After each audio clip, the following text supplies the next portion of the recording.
Hello friends, welcome to my YouTube channel. Thank you so much આ video ખોલવા માટે. અને હું તમને જણાવી દઉં કે આ વિડીયોમાં આપણે GTU-નું 2019નું જે બેઝિક મિકેનિકલ એન્જિનિયરિંગ જેને આપણે BME કહીએ છીએ, એનું પેપર આપણે એનાલિસિસ કરવાના છીએ. મતલબ કયા ચેપ્ટરમાંથી કેટલા માર્ક્સનું વેઇટેજ આવે છે, કેટલા કેટલા ક્વેશ્ચન પૂછાય છે, સમ કયા ચેપ્ટરમાંથી પૂછાય છે, થિયરી ચેપ્ટર વાઇઝ કેટલા કેટલા માર્ક્સ અને કેટલે પૂછાય છે, એ બધું એક જ વિડીયોમાં આપણે અત્યારે ડિસ્કશન કરીશું. એ પહેલા તમને કહી દઉં, જો તમે ચેનલ સબસ્ક્રાઇબ ના કરી હોય તો નીચે રેડ કલરનું સબસ્ક્રિપ્શન બટન તમને દેખાશે, એ ટચ કરીને તમે ઇઝીલી મારી ચેનલ સબસ્ક્રાઇબ કરી શકો છો. અને GTUના પેપર્સ કઈ રીતે ડાઉનલોડ કરવાના એ વિડીયો પણ આપણે મૂકેલો છે. PPSનો છે, પછી ઘણી બધી પ્લેલિસ્ટમાં જઈને તમે બી ચેક કરી શકો છો કે અહીંયા છે કે indeterminate form, improper integrals, beta gamma functions, બધા જ વિડીયો આપણી પાસે અવેલેબલ છે.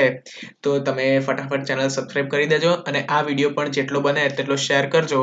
આપણે ચાલુ કરીએ છીએ GTU 2019 BME paper analysis. Let's go. Okay, તો તમને જણાવી દઉં કે BME એટલે કે બેઝિક મિકેનિકલ એન્જિનિયરિંગ એ સબ્જેક્ટના ક્રેડિટ 5 છે. અને આ વિડીયોમાં આપણે જોઈએ કે ચેપ્ટર વાઇઝ કેટલા માર્ક્સ છે અને કયા પ્રમાણેનું પેપર હોય છે અને ક્વેશ્ચન કઈ કઈ ટાઈપના હોય છે. તો વિડીયો બને તેટલો મેક્સિમમ શેર કરજો. ચલો આપણે સ્ટાર્ટ કરીએ. ઓકે, અહીંયા તમે જોઈ શકો છો આપણે BME નું ફર્સ્ટ ચેપ્ટર જે છે ઇન્ટ્રોડક્શન, એમાંથી 3 માર્કનો એક ક્વેશ્ચન પૂછાયો હતો કે explain in brief open system and close and isolated system giving examples. Okay, 3 માર્કનો એક એક્ઝામ્પલ પૂછાયો હતો. આ ચેપ્ટરમાંથી એક પણ સમ પૂછાયો નહોતો. સેકન્ડ ચેપ્ટર એનર્જીની વાત કરીએ તો આ ચેપ્ટર એ ટોટલી થિયરી બેઝ ચેપ્ટર છે. એમાંથી એક 4 માર્કનો ક્વેશ્ચન પૂછાયો હતો કે what is solid fluid, discuss different type of solid fluid. Okay, example એક પણ પૂછાયું નહોતું આ ચેપ્ટરમાંથી. ત્રીજા ચેપ્ટરની વાત કરીએ પ્રોપર્ટી ઓફ ગેસીસની, તો એ ચેપ્ટરમાંથી થિયરી એક 7 માર્કની પૂછાઈ હતી. આઇસોથર્મલ પ્રોસેસની, કે એના માટે work done, change in internal energy, change in enthalpy અને હીટ ટ્રાન્સફર. ઓકે, આ ચેપ્ટરમાંથી એક્ઝામ્પલ પૂછાયું નહોતું, 7 માર્કની થિયરી પૂછાઈ હતી. ઓકે, તો ફોર્થ ચેપ્ટર ઘણું IMP ચેપ્ટર છે, પ્રોપર્ટીઝ ઓફ સ્ટીમ. એમાંથી 3 માર્કનો એક ક્વેશ્ચન હતો, 4 માર્કનો પણ હતો અને 7 માર્કનો પણ એક ક્વેશ્ચન હતો. મતલબ 7 માર્કનો સમ હતો. તો આપણે વાત કરીએ, 2 થિયરી હતી અને એક એક્ઝામ્પલ હતું. થિયરીમાં ટેમ્પરેચર એન્થાલ્પી ડાયાગ્રામ હતો અને સેકન્ડ હતી કે dryness fraction of steam can not have the value more than unity, justify કરવાનું હતું. અને એક 7 માર્કમાં એક્ઝામ્પલ હતું. ફ્રેન્ડ્સ, તમે તમારે લખવા હોય તો ક્વેશ્ચન લખી શકો છો, અને જો તમને આ PDF જોઈતી હોય તો નીચે કોમેન્ટમાં તમે કોમેન્ટ કરી શકો છો. તો હું નેક્સ્ટ વિડીયોમાં જો વધારે કોમેન્ટ્સ હશે તો હું એનો આન્સર આપીશ તમને. ઓકે, તો 5મું ચેપ્ટર છે હીટ એન્જિન. એમાંથી 7 માર્ક્સની 2 થિયરી પૂછાઈ હતી અને 4 માર્ક્સની પણ એક થિયરી પૂછાઈ હતી. એ થિયરી તમે જોઈ શકો છો, ઓટો સાયકલની છે.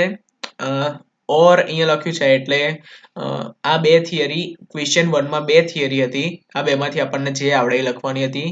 એવી જ રીતે ક્વેશ્ચન 2માં હતું અને થર્ડ ક્વેશ્ચન હતો એ કમ્પલસરી લખવાનો હતો. ઓકે, તો ગણવા જઈએ તો 18 માર્કનું માત્ર ચેપ્ટર 5માંથી હતું. ઓકે, અને આ ચેપ્ટરમાંથી એક પણ એક્ઝામ્પલ પૂછવામાં આવ્યું નહોતું. ચેપ્ટર 6ની વાત કરીએ સ્ટીમ બોઇલરની, તો સ્ટીમ બોઇલરમાંથી પણ એક પણ એક્ઝામ્પલ પૂછવામાં આવ્યું નહોતું અને એમાંથી 2 ક્વેશ્ચન પૂછવામાં આવ્યા હતા. એક 3 માર્ક્સનો હતો અને એક 4 માર્કનો ક્વેશ્ચન હતો. ઓકે, ક્વેશ્ચન અહીંયા તમે જોઈ શકો છો. બોઇલર માઉન્ટેનિંગ હતું. ત્યારબાદ અમુક ઓકે, તો તમે અહીંયા જોઈ શકો છો. ફર્સ્ટ ક્વેશ્ચન હતો એમાંથી 3 હતા ઓરમાં અને સેકન્ડ ક્વેશ્ચન કમ્પલસરી હતો for steam boiler chapter. Okay, then IC engine ચેપ્ટરની વાત કરીએ તો એમાંથી એક 3 માર્કની થિયરી હતી અને 7 માર્કનો એક સમ હતો. એ તમે અત્યારે જોઈ શકો છો. તમારી મોબાઈલની અથવા કોમ્પ્યુટરની સ્ક્રીનને તમે ઝૂમ કરશો તો પણ તમને એ ક્વેશ્ચન દેખાઈ જશે. ઓકે, અને તમે એવું માંગો તો તમે સ્ક્રીનશોટ બી આનો પાડી શકો છો. ઓકે, દેન 8મું ચેપ્ટર હતું પમ્પ્સ. ઓકે, એમાંથી એક 4 માર્કનો હતો, 7 માર્કનો હતો અને 3 માર્કનો હતો. ત્રણે ત્રણ થિયરી બેઝ ક્વેશ્ચન હતા. આ ચેપ્ટરમાંથી પણ એક પણ પ્રકારનો એક્ઝામ્પલ પૂછવામાં આવ્યો નહોતો. ઓકે, તમે સ્ક્રીનશોટ લઈ શકો છો આનો. ઓકે, એર કમ્પ્રેસર્સ જે ચેપ્ટર છે 9th, એમાંથી એક થિયરી બેઝ ક્વેશ્ચન પૂછાયો હતો 4 માર્ક્સનો, કે why multi stage compression is required, right advantages of the multi stacking compression. Okay, એ 4 માર્કનો ક્વેશ્ચન પૂછાયો હતો અને એક્ઝામ્પલ એક પણ પૂછવામાં આવ્યું નહોતું આ ચેપ્ટરમાંથી.